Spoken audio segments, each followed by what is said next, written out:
Alors, nous allons ici aborder les conséquences des mouvements de divergence et de convergence. Alors, tout d'abord, pour les mouvements de divergence.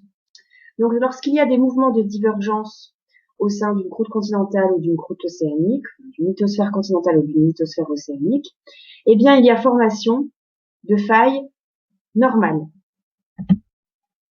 Et également, la formation d'un relief négatif, c'est-à-dire d'un trou.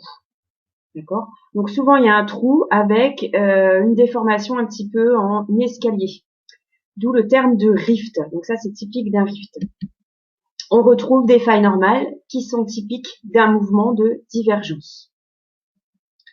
Donc si on le retrouve en modélisation ici, donc on a posé des différentes couches de plâtre que l'on a écartées petit à petit et on voit que des failles normales se sont formées. Et également qu'il y a ce qu'on appelle un fossé d'effondrement, c'est-à-dire un relief négatif, ici. Donc ça, c'est typique d'un rift, ce qu'on trouve au centre des dorsales, puisqu'il y a des mouvements de divergence au niveau des dorsales. Il existe également des mouvements de convergence.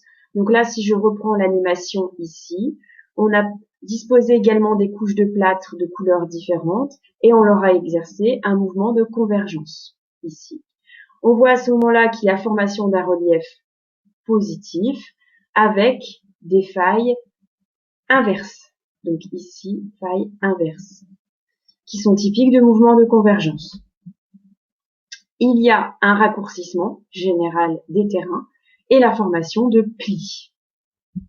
Alors il existe différents types de plis suite à un raccourcissement. Alors il y a des plis anticlinaux et synclinaux, je reviendrai tout à l'heure dessus. Il peut y avoir également un chevauchement, c'est-à-dire qu'une partie du terrain va aller sur une autre partie du terrain. Donc ici, j'ai la zone de chevauchement. Parfois, il peut même y avoir une faille entre les deux. Alors, dans les types de plis, il peut y avoir un synclinal. Donc, on a un pli en U, comme ici, ou un anticlinal. Ça fait un petit peu la forme d'un A.